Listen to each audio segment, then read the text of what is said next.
You're listening to the Options Insider Radio Network, the home of the Options Podcast. For more quality options programs, visit theoptionsinsider.com or search for Options Insider Radio Network in your podcast provider of choice. Listeners can also access all of our programming through our mobile app available in the iTunes and Google Play stores. Select programs are also available via live stream at mixlr.com/options-insider. That's mixlr.com/options-insider. Don't forget to follow along with your favorite programs and submit your own questions for the hosts at twitter.com/options, stocktwits.com/options, facebook.com/The Options Insider, or via questions at theoptionsinsider.com. The Options Insider Radio Network is sponsored by Fidelity Investments. Fidelity's Option Trade Builder tool can help you confidently build an options trade in 3 simple steps. Just choose a strategy, select a contract, and then review the benefits and risks of the trade. Learn more about Option Trade Builder at fidelity.com/options. Options trading entails significant risk and is not appropriate for all investors. Certain complex option strategies carry additional risk. Before trading options, contact Fidelity Investments by calling 800-544-5115 to receive a copy of the characteristics and risks of standardized options. Fidelity Brokerage Services, LLC, member NYSE SIPC. And now, it's time for the show that breaks down the options market. From unusual activity alerts to market analysis, strategy overviews, listener questions, and much more. If it involves puts and calls, then our all-star panel will break it down. It's time to hit the option block with your host, Mark Longo from the Options Insider Media Group, and co-hosts Uncle Mike Tosaw from RCM Asset Management, Andrew the Rock Lobster Giovinazzi from OptionPit.com, and Mark the Greasy Meatball Sebastian from OptionPit.com. And now, get ready to hit the option block. All right, everybody, it's time to do it. It's time to do the old option block. My name is Mark Longo from the OptionsInsider.com, as well as, of course, from the ever-exciting Options Insider Radio Network. Lots of fun stuff afoot for you. You guys know how to do it by now. It is, of course, available on the live stream every Monday and Thursday, noon Central, 1 p.m. Eastern. You also get us, of course, on the website, theoptionsinsider.com, on the iTunes, on the TuneIns. Mobile app's a good one to get for a lot of you. That's probably my go-to recommendation because you can get everything there. You don't have to mess around, and you have it there, set it and forget it. But, of course, a lot of you like to use your own iTunes native app or on your device or, of course, the Pocket Cast, that kind of thing. Go for it. Go to town. If you're going to do that, probably grab our network feed. It's the easiest place to get everything. Even though if you want to subscribe, just option block. We won't hold it against you. And of course, however you listen, live after the fact, hit us up. Questions, comments, insights, pearls of wisdom. We enjoy, on occasion, hearing from you guys. And joining me on the old program today, going around the old option block all-star panel, starting off, let's go out to the hinterlands, to the quiet, sleepy hamlet of St. Charles, where we are joined by Uncle Mike Tosaw formerly of RCM Wealth Advisors, still affiliated, but now over there in the land of the Fox, a.k.a. St. Charles Wealth Management. Uncle Mike, welcome back to the show, sir. Always happy to be here. Every day's a holiday. Every meal is a feast. It's a good thing to be in St. Charles, even when they're, and it is a good time to be out there because, the health improvements, it's just good stuff. All right, moving on out to who knows where. Maybe we're down the street. Maybe we're across the country. Maybe he's in a Costco near you. Let's find out. He is the Greasy Meatball, Mr. Mark Sebastian. Mr. Meatball, welcome back to the show, sir. Hey, good to see you. How you doing? I am located at our world headquarters on LaSalle Street. Good to see you. Good to hear you. And good to be here. Good weekend. Go Bears. I'll say you see me. Go if you Bills. see me, Bills. Bills. Huh? Taking out the Vikings and then the Packers got beaten up by the Redskins. It was actually kind of a great football day. I'll thank Mike's Bills for handling the Vikings. Did you see that jump the quarterback made over that linebacker. Holy cow, that was amazing. I've never seen I've seen like wide receivers and running backs do that type of stuff. I have never seen even like a quarterback like Michael Vick take that kind of a jump over a linebacker. It was impressive. It was. I think we're entering a new era of the quarterback in the NFL. Not just with him, but with a lot of others out there. And we're also entering a new era of options talk. Let's get to it. It is time to enter the trading block. It's time to break down the latest topics, trades, and trends in the world of options. It's time for the trading block. All kinds of funky sounds going on over here today. Welcome to the trading block. That is indeed the portion of the show where we talk about, hey, what the heck is trading? That's the fun thing about doing the show middle of the day here, noon Central, 1 p.m. Eastern. We can kind of do that a little bit. And as we're doing that today, most of the major indices in the red. We got the S&P off about 0.5%, the Dow off about 0.75%, tech-heavy NASDAQ off a little bit less than 0.25%, about 0.2, and we got VIX cash up about a handle, or about about a handle, about 1270 or so in that range. Got down to as low intraday as about 1220, as high as 1292. So we're bouncing off that upper bound there as we're coming back in. And we kind of knew things were getting kind of light in vol land, so probably a little bit of a pop. No surprise. I wouldn't mind coming back in line, of course, for my vol views prediction. But we got the rest of the week for all that goodness to happen. So a lot of things popping off today. Let's go around and get our collective individual tapes first before we get into some of the other big news breaking on the street. Let's start in meatball territory, sir. In addition to those delicious meatballs I saw you tweeting about last week, what else is on your tape, sir? Yeah, you're jealous of those. Those were actually turkey, believe it or not. Yeah, I'm not as down with the turkey, but I'll still go with it. Well, they're less greasy. That's why. Well, you're not living up to your name, then, are you? That. Yeah. Actually, tonight I'm probably gonna go home and make a bunch of pasta and gravy, and it'll be delicious. I'm looking at a market, and yeah, the NDX has been green while the Dow and the S&P are getting kind of smacked. The VIX and VIX futures are giving a big yeah to this. The talk was, we sold off on Rosenstein. I don't see that as a big driving factor. I don't think that really matters. I think we're getting a little bit of a China pulling out of the talks kind of hangover-y type thing, and that's kind of where I think a lot of the market movement is coming from. There's just not a big bid to this market, and there's not a big bid for volatility. Feels very one-off-ishy to me today. Yeah, I'm kind of with you. This seems like a little bit of a kind of pent-up stuff. Maybe we should have saw some of this last week. We didn't for whatever reason. So now we're seeing some of this. You had the weekend to reflect on it. Okay, we'll sell off. The Chinese can take a little bit of what we gained last week, take it back a little bit. A little bit of near-term profit taking, a little bit of maybe reflexive. We should have sold a little more on the trade war than we did. All of that kind of mixing in together to the tasty stew. But you're right. I don't see this as a long-term craze. That said, you never know. Things could change. The worm could turn in an instant. But before we get there, we'll get to a guy whose worm has never turned. The man is the Perma Bull here on the old show. Of course, talk about Uncle Mike. Uncle Mike, sir, what's catching your eye in today's activity? And are you still the ever-optimistic Perma Bull, sir? Sell everything. I'm bearish. We're going down. All right, that's it. Hit the panic button. We're out. We're all out. There's plenty of reason to panic. Just kidding, everybody. It's one thing. There was always a joke going around our office when someone would leave for lunch. They'd say, "If any of my clients call, tell them that there's plenty of reason to panic and hang up quickly." So, no, we're not quite there at this point. By any means, we're coming off of all-time highs. I do think, to add to what Mark said, a lot of the major news, I think it is kind of a China hangover. I would agree with that.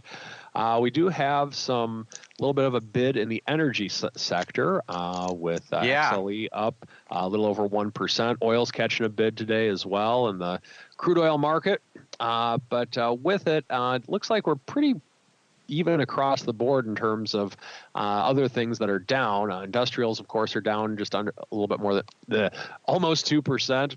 and financials are down a little bit over 1%. So it's we're really seeing quite a bit of red on the screen overall. Technology is relatively flat on the day. Yep. In the overall sector, it's actually up. Yeah, it actually is a little bit up today now that we're looking at it on the XLK. And some individual names. Apple's up a couple bucks on the day.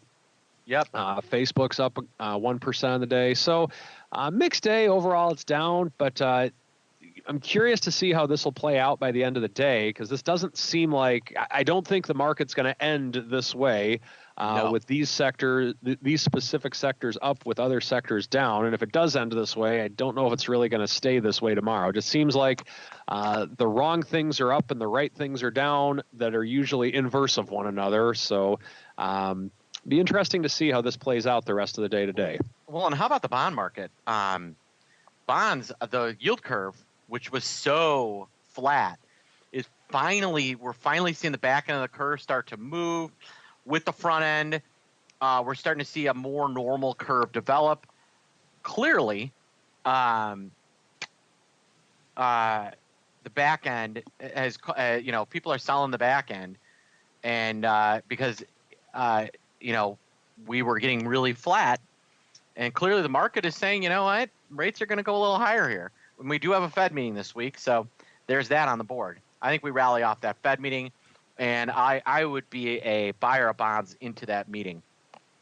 I always hate it when they're selling that back end. It just drives me crazy out there. But, yeah, you're right. We do always get that little bit of that Fed damping effect, too. They come in, it's kind of like they just throw cold water on everything, at least at the beginning of the week. Everyone's like, oh, yeah, the Fed.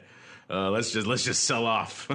So there's a little bit of that probably mixed in it too. I liked your term there, Mike, China hangover. I think that's a good one. I think there is a lot of that at work here in the space. Speaking of at work, a lot of things are at work right now in the market. A couple of big deals popping off here being announced today. We'll get to the Pandora one a little bit in the odd block, I believe. But right now, our old friend Amazon and Snap getting a deal. Speaking of Amazon, I saw Mr. Meatball. I haven't had a chance. It's only like 2 blocks from the studio here, but I have yet to have a chance to go check it out. But I saw you checked out the new Amazon Go store here in Chicago, the first one of its kind, apparently outside of Seattle. And apparently a lot of people, I know you're streaming about, a lot of people were watching that live stream too. People are clearly interested in all things Amazon. What was your initial blush of that store there, sir? The first Amazon Go experience outside of Seattle. Well, it's early on, but I noticed they had a ton of people working, a ton of employees there, more than at a 7-Eleven. And, my interpretation at first was on the front end was like, this is kind of like a cross between a 7-Eleven and a little mini Kroger. They had the to-go meals they had the pick-up to-go meals. So it's kind of bad for like a HelloFresh or a Blue Apron. But, I did not see the disruption for like major grocery at all in there. The other thing that really creeped me out, was when I got Lauren, my wife, bought something, and like the receipt said how long she was in the store. I think they probably had a map of where she walked, everything she picked up and put down. I'll tell you that is a. I told her this is my first and last time going into one of these, and I did not download the map, because there's nothing I hate more than giving away my data for free, but paying so that they can have my data. In other words, buying stuff for them so they can know everything about me. No, thank you. Facebook, at least, like, I get something in return. I'm not paying Amazon to learn everything they can about me. Sorry, no thanks. So one and done there for the. Yeah, it is kind of creepy. You see this? You see the? They probably should put that map of your travels through the store on the receipt. That would be a truly creepy moment there. But you're right. They have all that data. That's what the play is data these days. And it is kind of weird that they have so many employees for a thing that's essentially supposed to be a lot of automation, right? It's supposed to be the whole point of it, which is interesting. Maybe I'll try to check it out today after the show, and I'll give you my thoughts on it as well. It is cool, and it's right down the street, and yeah, busy doing shows here. Go figure. But yeah, interesting stuff. Amazon, of course, not done with that. Of course, the Go deal. Also announcing a new partnership with Snap today. Snap could use it. Snap hasn't had Snap hasn't had a lot of good headlines of late. Amazon rallying off this news. They're going to have a shopping partnership with Snap. So see if you're a Snap user, you can aim the phone at a product or barcode. You see a pop-up, let you buy it on Amazon. Amazon used to have a great app for this, and used to have it actually baked into their app. They kind of took it out, which is, I don't understand. Like, you used to be able to go to the store and just kind of take a picture of something, and it would instantly kind of tell you what it was and how much it cost on Amazon, which is a great thing to have. And they kind of got rid of that, which I actually used to use that a lot, which was great. But Amazon up about 2 handles on the news, which is noise for them, 0.1%. Snap actually selling off a little bit on the news, which is kind of interesting. I guess a partnership they're also off about 1%, or about 905 right now. So apparently, market not liking what this is doing for Snap. Either that, or they're just getting sucked down with a little bit. Even though tech's not really getting crushed today, so I don't know if you can lay that at the door. Maybe that it's not like. Maybe they just see this as kind of a ho hum, not enough to save a Snap. I don't know, Mr. Meatball. I know you love Snap. And you're less enthusiastic about Amazon tracking you through their stores. What is this? Any of your crazies out there slinging these 2 names as a result of this deal? I mean, not as a result of this deal, but obviously Amazon has been kind of crazy. I mean, this is the first day it hasn't moved $30 in a very long time. So that is one thing to kind of think about. Snap. Boy, talk about an ugly chart. Snap looks like they are heading for liquidation and or ownership by another firm. I'll tell you what deal we are paying attention to was Disney and Comcast. So we had that big Sky News auction over the weekend. And, what's interesting is this is the first time I've seen a deal go through. And they're actually trading them the way they used to trade them years ago, right? It used to be the old thing when you're spending firm money to buy another firm, what happened to the purchaser, right? It would go down. Well, last couple of years, that's actually been a buy signal. But today, you can see Disney, since they're not spending the money, up, and Comcast, since they are spending the money, down. Old school fundamentals at play there. You're buying something, yeah, you probably should. That money should be reflected in your valuation. But what do I know? Looking at numbers like their actual fundamentals and stock prices and fun things like that. Uncle Mike, speaking of numbers and how people vote, it's your strat block day, and I happen to notice we posted out here for a poll for you so far, and we got 4 choices as usual. We got some old stalwarts. We got trading in a low implied volatility market. We got hating Apple and loving silver, as you are wont to do. We got the origin story of the greasy meatball. Spoiler alert, still pulling up the rear view here, close to it. And then we got how to pay for puts also out there as well. What do you think is winning our poll so far in the early voting, Uncle Mike? My guess will be trading in a low volatility environment. You were correct until a couple of minutes ago, actually. But it's kind of funny, actually. Speaking of that, last week we made a little bit of a tactical error. We usually post these as a very quick polls. These are for like an hour or 2. And last week, I think instead of posting it for a few hours, they posted it for a few days. And so it got votes for a while. And when we looked at the actual results after a couple of days, we had, during the show time, it was how to trade the wheel had won. But actually, by the time a couple of days had passed, it was 37% wanted to trade in a low vol environment, Uncle Mike. And right now that it was leading, now it's at 36%. 1% above it, 37% is how to pay for puts. So I guess we can play this a couple of ways. We can add the 2 last week's poll and this week's poll together and make trading in a low vol environment win, or we can just go by today's poll. We can whatever we want. We got some time left, listeners. You got about 15, 20 minutes to get your votes in before Uncle Mike's got to start going. So probably going to be one of those 2. Sorry, Mr. Meatball, not happening again this week, but we keep trying for you. All right. As for you guys, get your votes at options. Make your voices heard. If you wanted to talk about something else, like another topic you're burning to have Uncle Mike discuss, hit us up. Let us know. Maybe we shall suggest it to him if it is intriguing. Meanwhile, though, speaking of intriguing, a lot of intriguing things popping off in the world of options, including some of the weird stuff. So let's open up the odd block.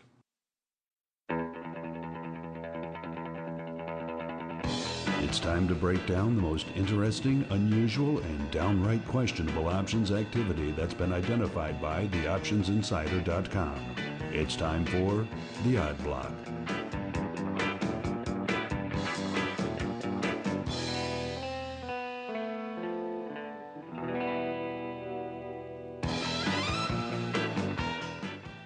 All right, everybody. That music means it's time for the odd block, the portion of the show where we get a little odd, a little weird, a little crazy. Let's kick things off in one of the crazier names you're going to see on the market. Another day, another crazy headline. Today it's only off not quite 1%, 0.7%, about two handles, which is a quiet day for good old Tesla, hovering right around 297 and change right now. It's been all over the map over the last couple of weeks. We like to look in particular at the funky, far out, not that far out now, but they were far out when we first discovered these, and far down puts, in particular the Jan 2019 50s, which are actually kind of quiet today. Only 43 of those on the tape, 72, almost 73,000 open on that strike, though. So the OI has been steadily growing out there. But what's interesting is not the 50 puts that are getting our eye today. No, it's the quarter puts in Jan 2019. 625 of the quarter. Yes, the 25 puts hitting the tape today, nearly 10,000, 9,973 open there.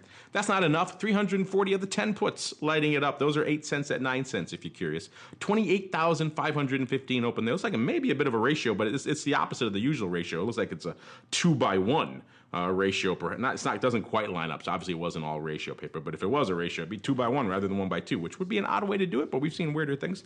Let's go out a little bit farther as well. Let's go out to Jan 2020. And out there, all is quiet on the Jan 2020 front. So everyone's playing this, at least today, everyone's playing this Jan, and they're playing even farther out of the money. They're playing quarter and 10 puts in the mystery puts palooza. So given the fact that the strikes are changing, Mr. Meatball, that's my first clue that this is indeed Carmen line coming to play in the Tesla mystery puts for the first time. Can you confirm that for our audience, sir? Me.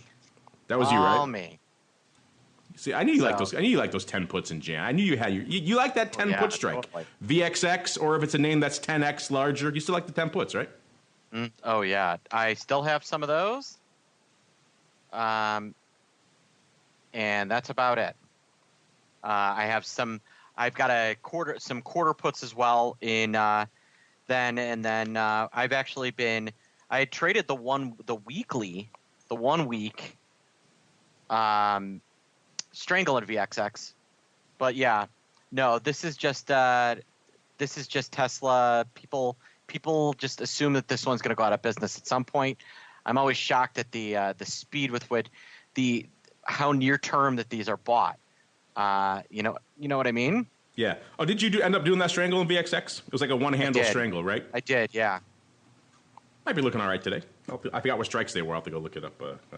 After things are rolling. Meanwhile, though, let's keep rolling here through the odd block. What we got here?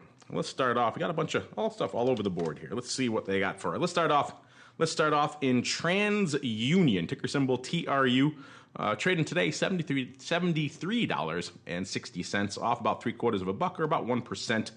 And what's catching our eye up here? Looks like a pretty sizable call sale here in front month. So straight up call sale, a little bit out of the money. Looks like kind of a nice little overwrite, like we see a lot here. It was the OX 75s going up for 90 cents, 9,150 times. Not just on the bid, it was through the bid. The bid at the time was 95 cents. Obviously, they had to go a little bit digging to get the size they wanted done. This is all opening, only 400 or so contracts on the strike open. Can't see any stock really. It didn't go up, at least with stock on this. And about a little more going up after the fact, about another 1,500 or so. Total of 10,500 and change on the day. So pretty sizable. And it looks like it's a pretty straightforward upside, near out of the money overwrite here. Let's look at the chart and see if that provides any more insight into this one. This one's been on a bit of a run of late. TransUnion a year ago was trading $45. So today, closing on 74. So not quite 30 handles north, but pretty darn close to it. Actually, did they get that? They got up to 77. Actually, they got up to 79.5 back on the 4th. So this thing has been on quite the rocket to the moon over the course of the past year. So someone up there maybe writing some near-term upside, you can maybe see why they want to do that, or maybe also why they get these called away. They're probably not too wouldn't be too sad about it, because this thing's been on a bit of a run. I haven't had a chance to go back and see it. This guy's been doing this every month like clockwork, writing a little bit out of the money calls out here. I wouldn't be surprised on this run up to maybe see something like that, just to take advantage of all this upside. But either way, interesting stuff. Mr. Meatball kicking things off fairly straightforward and actually not bad. Usually we see people sometimes rolling or writing calls for 3 or 6 months and getting like net 7 cents to do it. So this is the guy doing it for a month and getting about, what does he got? He got about 90 cents. Not bad for, 25 days. He got a full month or so to go here, 3 weeks and change. Not the craziest, but not the worst trade we've seen either. Would you concur? I would concur. It's not crazy at all. There you have it. Not crazy at all. You do this annualized. Obviously, these calls are a little bit juicy right now because this thing's been rallying. So obviously, our friend here taking advantage of it. Of course, now the downside of this, of course, is if this thing turns around aggressively, and we're assuming this guy's a stockholder, which he probably is. That call's not going to get you much. It's going to get you 90 cents of downside, and that's it. So just think of it in those terms. Remember, you're selling puts here at the end of the day. So this thing turns around. This could come back to bite him. Maybe in that case, maybe looking at collars or things instead. It doesn't seem like he has that leg. At least not looking to do that leg today. He's looking all about harvesting the old risk premium. So we'll keep an eye on our friend here, see how that comes to pass. Well, yeah, let's do that. Let's keep an eye. We kind of emptied out our to be watched list, so we'll add some more in just to keep you guys happy. I know you guys like the analysis there. All right, Williams Companies Inc. next up. On the old list. Ticker symbol WMB. Trading today, 27.60, off about 30 cents or about 1% on this one as well. Looks like we got a little bit of a theme here because what we got going on, what came across our radar, what caught the scanning eye of Sauron that we have sweeping the market day in, day out, minute by minute, was a size call. Looks like a call sale here in Williams as well. It was the Nova 29s. Again, looks like a bit of near-term, out-of-the-money call selling. 7,000 of those going up for 36 cents right on the bid. These are also opening, about 1,400 contracts open on the strike. There are earnings. Let's see, earnings are the 31st of October, so these will have that within it. And doesn't look like they went up buy right or anything crazy here that would indicate immediately, at least, a stock leg going up with this. Let's see here on the old chart. Again, 1,400 open. And it looks like that was about total on the day. We didn't see much. We only saw like 100 more going up afterwards. So it wasn't like many more thousands went up after the initial print. The initial print seemed to be the lion's share of it. Let's go out here to the charts. Let's go back to the charts and see what this tells us. A year ago, this stock was a little bit north of where it is right now. It was about $30.50. And then it got as high back in January, about 33, almost 34. And then kind of after that, in the heady period, the heady days of early February, kind of took it on the chin. By April, this thing was down to $24, so it had kind of been all over the place again. And ever since then, it's bounced, been back on the rally, got up to about 32 or so back in August, and then kind of sold off right back down again now to where it is right now, 27.5 or so. So this thing's kind of been on a bit of a roller coaster.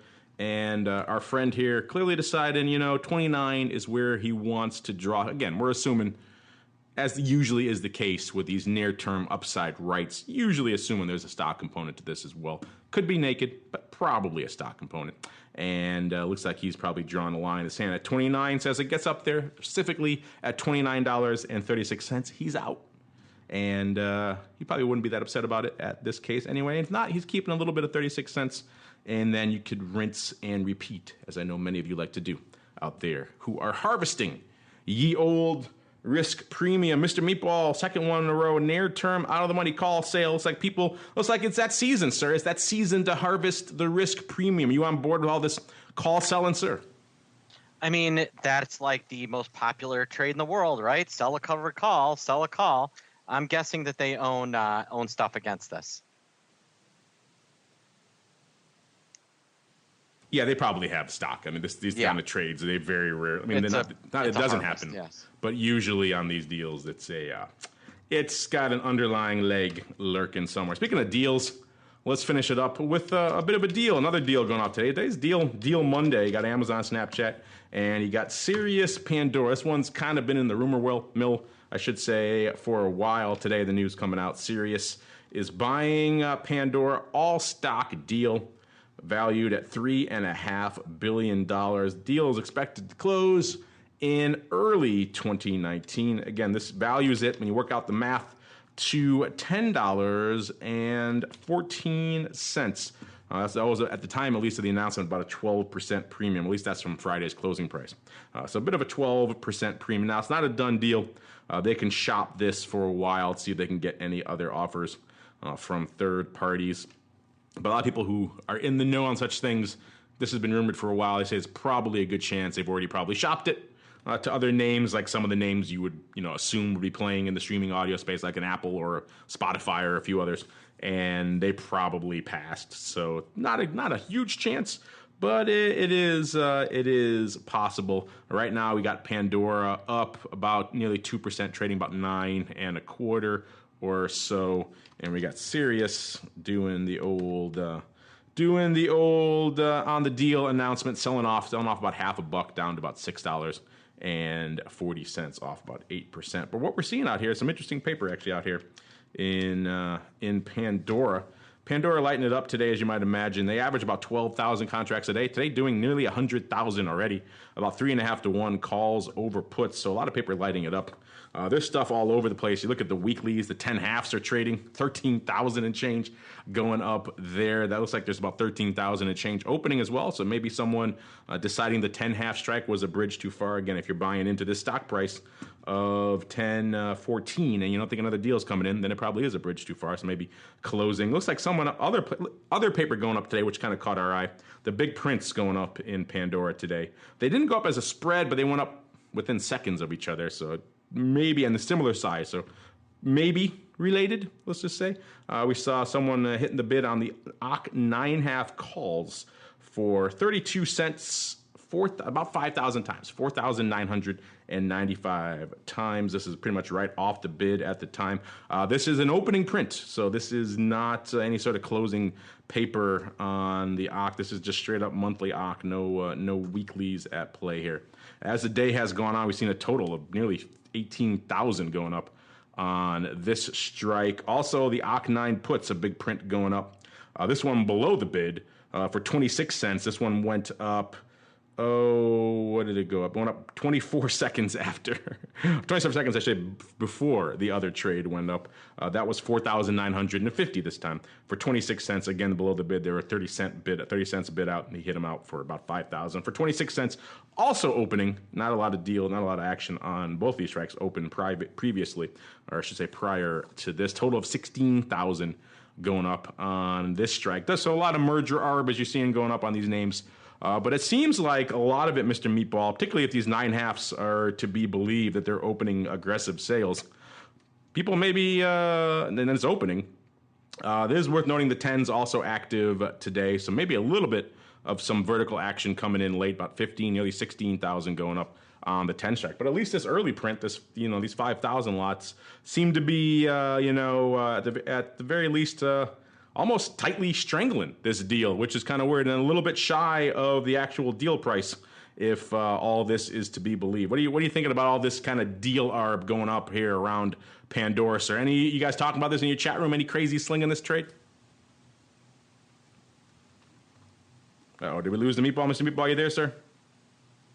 Yeah, I'm here. Sorry. Yeah, I mean, some of this is priced below, but you got to remember that, I don't think the deal's going to settle. Any deals are going to settle in.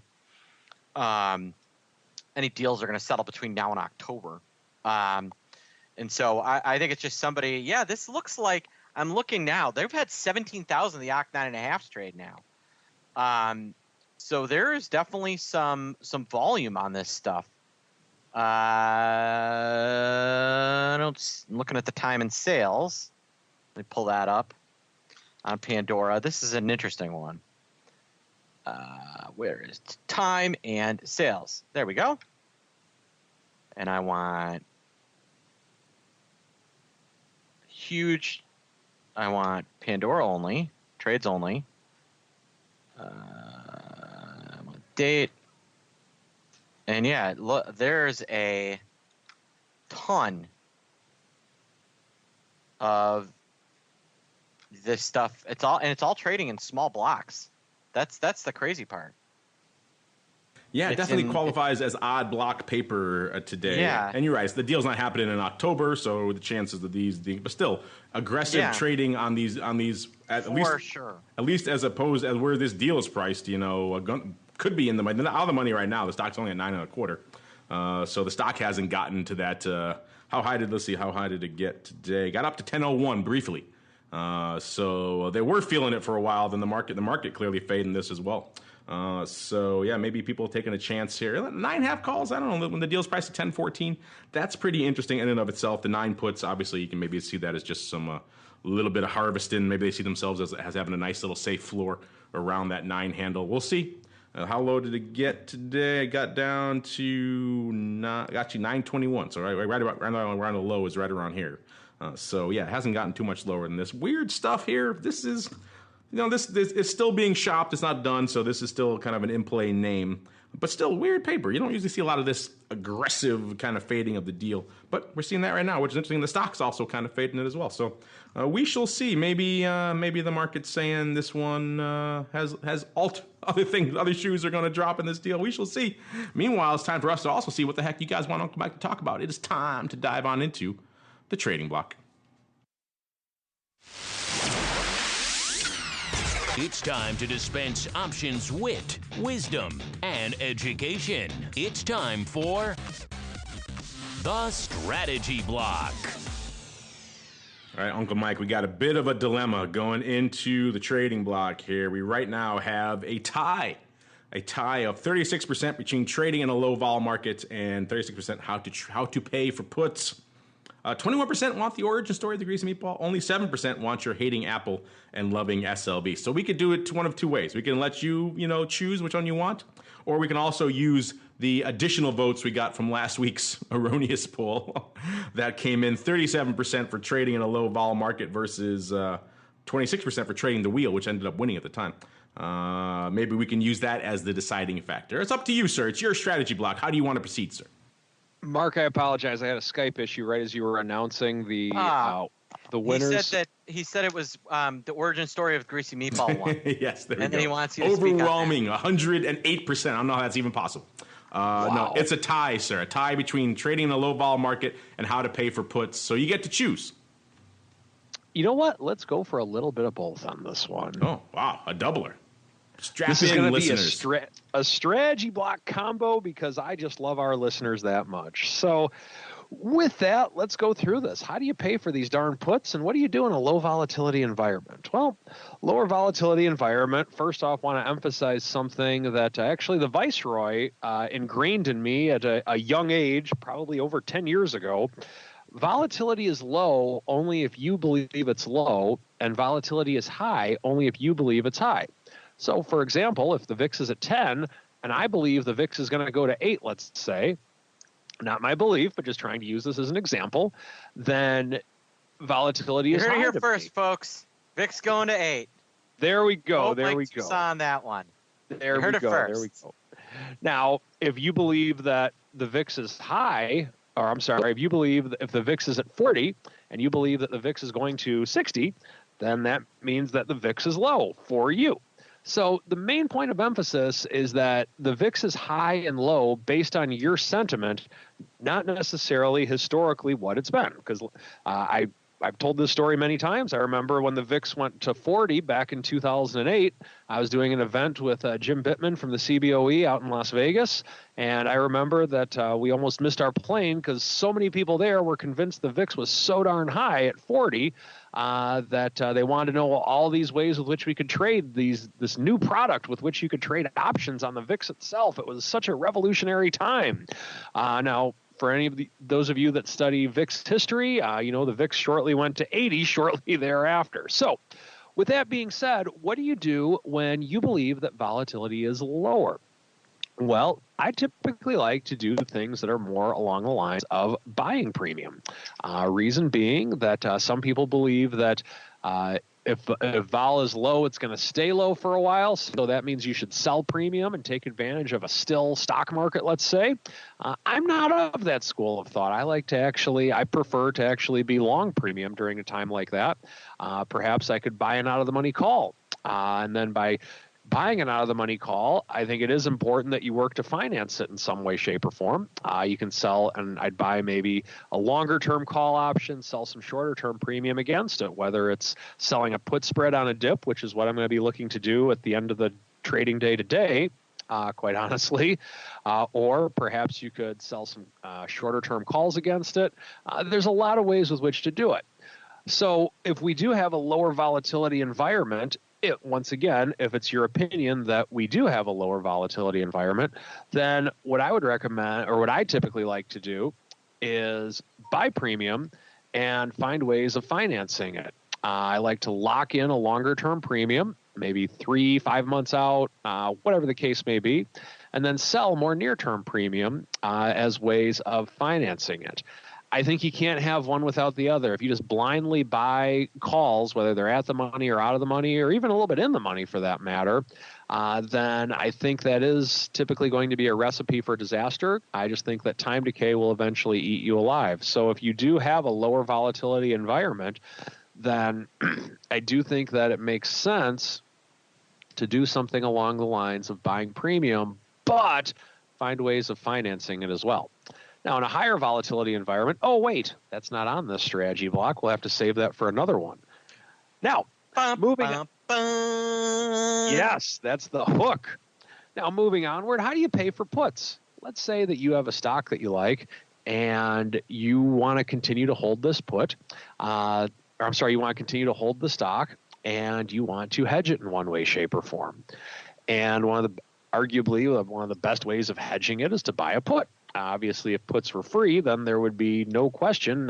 If I could buy Amazon at the money puts for a penny, I'd buy Amazon all day long, and just simply buy 1 penny puts on Amazon all the time. And I don't think there's a trader on the planet that wouldn't do such a thing. However, that's not reality. So how do you actually pay for these put options? That's something that you need to have a plan for if you are looking to hedge a stock with which you own.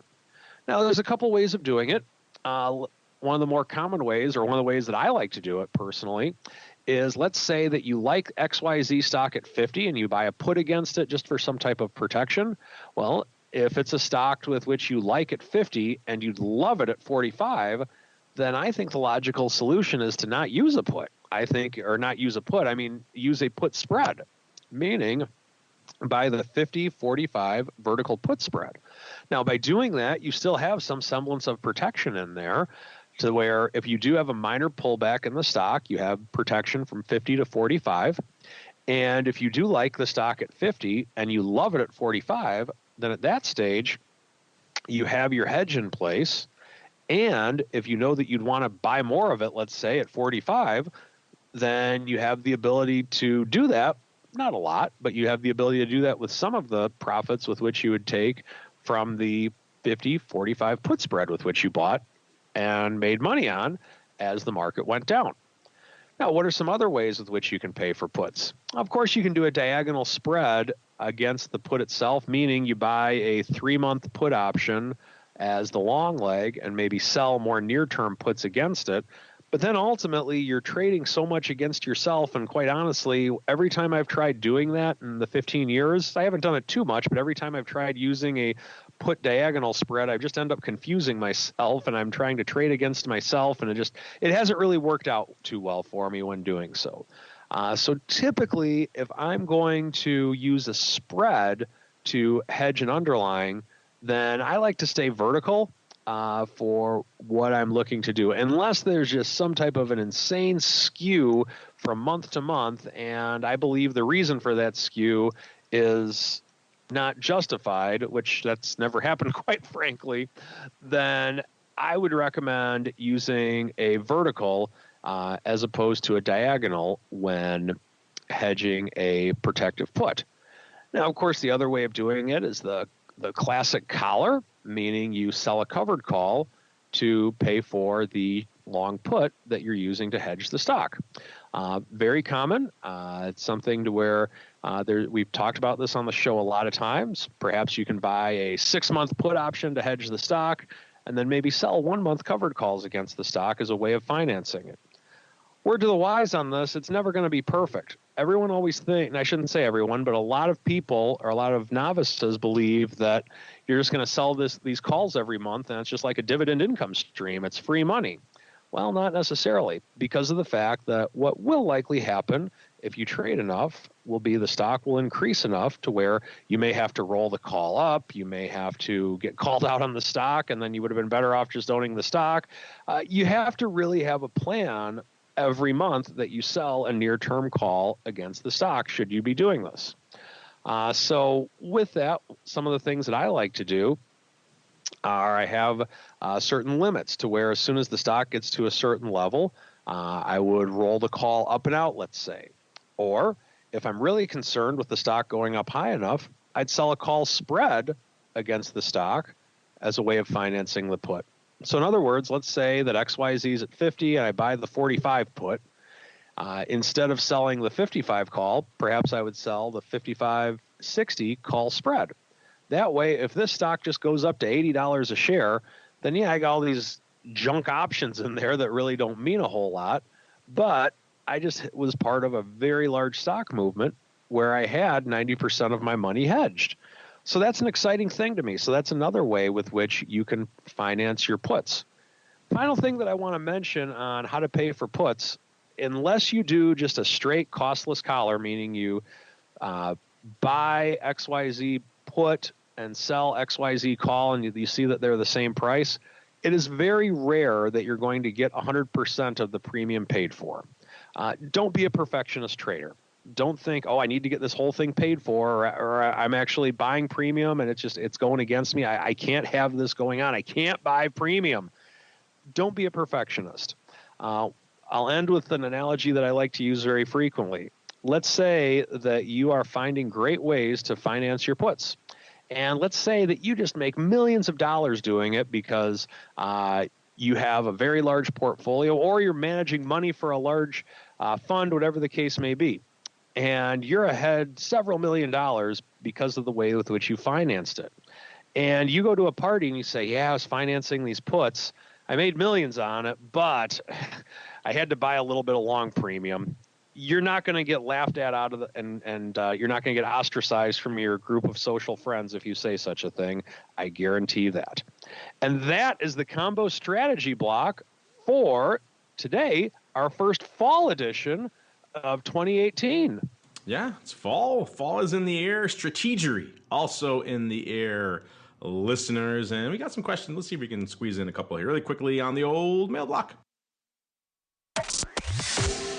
It's time to take your seat on the All-Star panel as we read your emails, tweets, Facebook messages, website comments, and much more. It's time for the mail block. All right, everybody, let's get into it. I like this handle. I like this question, too. It's an interesting one. I'm sure a lot of you have similar thoughts. This is Ninny3. They say, is it me? No, it's not you. It's us. It's us. Ninny3. It's not you. They go on to write, I seem to only get filled on my limit option order when the stock moves aggressively against me. At that point, I'm almost better off canceling the order. What am I doing wrong? Should I just go to the market? Oh, there's a lot to unpack here. Mr. or Miss Ninny3. You don't give us specifics in terms of the name and stuff, so that kind of stuff helps if you want us to specifically analyze your specific scenario. Just go to the market. Let's not do that. Let's just back off that idea. That's 9 times out of 10 not a good option, pun intended, for you. A lot of things you could diagnose here. First off, again, you don't know what you're trading, so it could be a less than liquid name you're playing in to begin with. B, you say when you're working, you don't tell us what your strategy is for working your orders. People sometimes get a little, shall we say, optimistic with how they like to work their orders. They see the bid, it's a 30-cent wide, maybe trading a liquid name. The market's 30 cents wide, and they come in a penny off the bid, and they expect to get filled in a name that prints 8 contracts a day. That's not realistic. You have to be realistic with your orders. If you're trying to work, liquidity provider-esque fills. And then, don't be surprised if the thing doesn't get filled. And plus, if it's a liquid name to begin with, they have very little incentive to step up in the middle and fill you, which is what's happening when you get filled in between, the bid and the offer. There's some market maker, someone else stepping up saying, hey, we want to fill this, and they'll give you price improvement, effectively it's called. When these names are wide and the spreads are big and not that deep, the incentive to do that is not really there. So you have all these things could be working against you. You could be trading liquid names, and you could be working your orders, shall we say, less than ideally. But yeah, please don't just go to the market. That's the one thing we could definitely say here. I don't know, Mr. Meatball, you must get variations on this theme quite a bit. Obviously, it depends on the name they're trading and a bunch of other things. But if you have some ballpark rules of thumb for when you're working orders for Mr. or Miss Ninny 3, have at it, sir. Mr. Meatball, are you pulling an Andrew on us again? Did you mute yourself? Yeah, so the key is to think about the other side and think about what they want to do and what they don't want to do. And the key is to fill the hard part of the trade first and then do the easy stuff. So if everybody in the world is buying a call and it's thrown volatility out of whack, is your first piece of the trade to sell the call, or is it to put the hedge in around it? It's to put the hedge in around it. So what we always say is do the hard side of the trade first. Do the easy part later when you're trying to leg, right? Leisha classic, right? Do the hard part first. Mark, you know that. One of the first bits of wisdom that got beaten into my head on the floor, and still one of the best. Do the hard leg first. It's always good advice. In life, too. Do the hard thing first. Do the hard leg first. Yeah. Then the other piece is don't use even numbers. And then, those, for some reason, $1, $2, $1.50, $1.25, those do not trade. Those, and especially in stocks. Even numbers in stocks. Yeah, that's where everybody works their orders. Then you're the 8 millionth guy in line exactly. And then you're not getting work filled. on the 99s and the 49s. 99 and a steenth. Let's go old school. Mr. Uncle Mike, any thoughts here for helping Mr. or Miss Ninny get filled better? Well, what I kind of came to the conclusion of a few years back was my old amateur wrestling analogy. What's the best way to get out of a double chicken wing? And that's don't get into it in the first place. And so I typically try and trade things that I know are going to get filled very easily, so I don't run into that issue, quite honestly. Very seldom am I trading something that I'm going to even have that issue at all. So I like to trade things that are very liquid, and I think that's the wise way to do it, quite frankly. Yeah, that also works if you keep your stuff confined to your SPYs and Qs and Apples of the world, and not even just those, but more closer to around front couple of months and near at the money. Yeah, you're gonna be fine. Those are penny wide or close to it anyway. Again, I wish give us some details. Maybe you're trading some crazy pink sheets biotech name. Who knows? But in general, yeah, I just wanted to highlight the last part of that in particular. Don't just run to the market as your salvation, because I bet your chances are you're not going to like what you get there either. And yeah, that'd be a good question for you. Maybe I'll put this as a poll.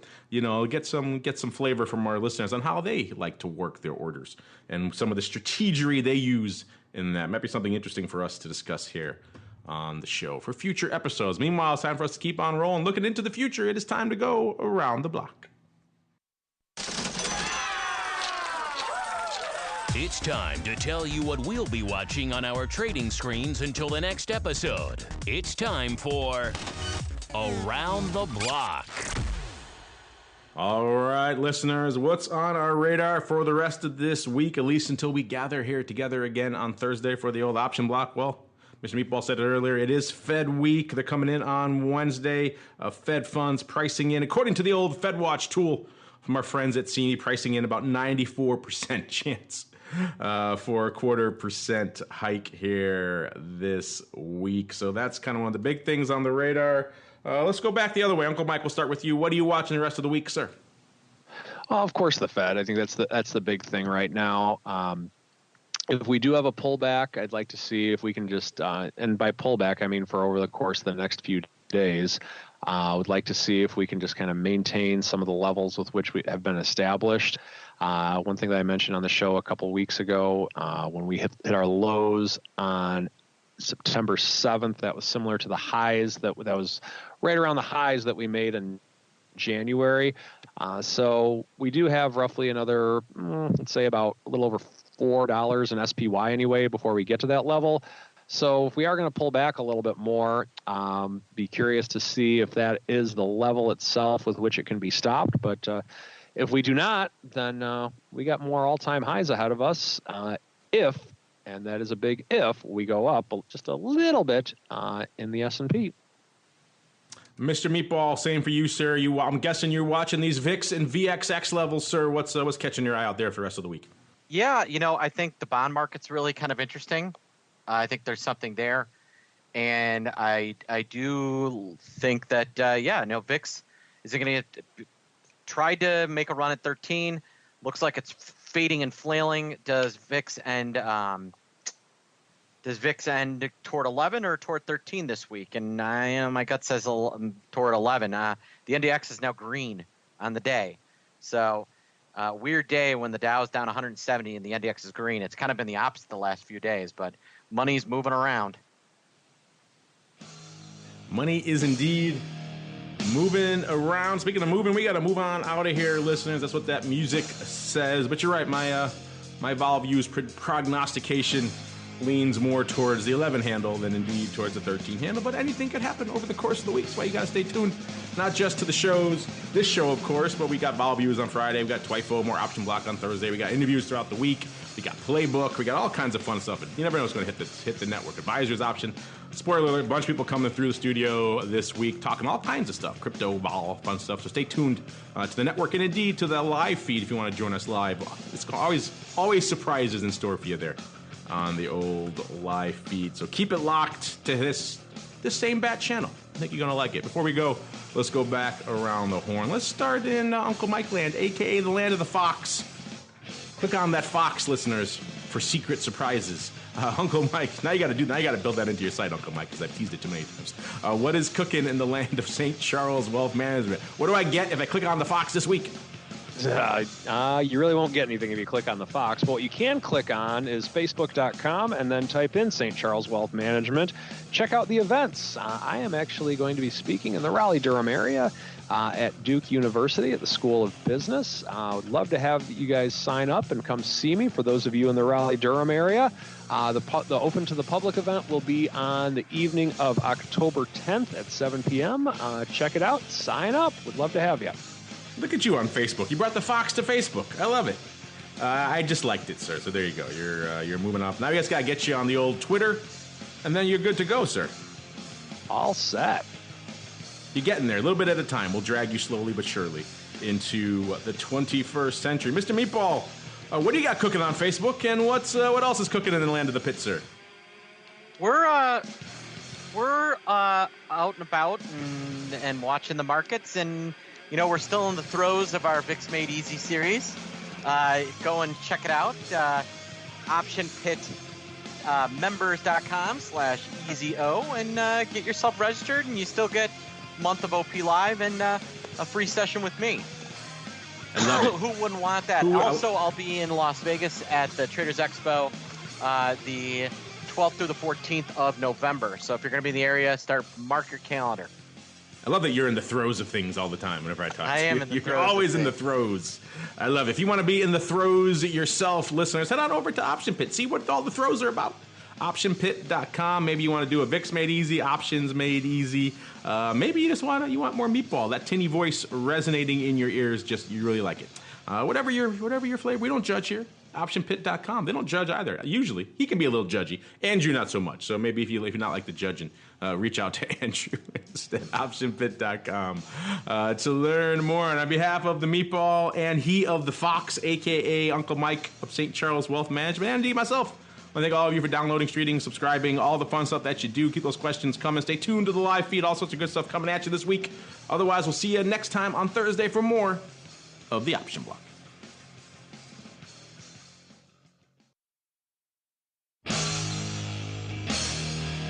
The preceding program was a production of the Options Insider Radio Network. For more quality options programs, visit www.theoptionsinsider.com or search for Options Insider Radio Network in your podcast provider of choice. Listeners can also access all of our programming through our mobile app, available in iTunes and on Google Play.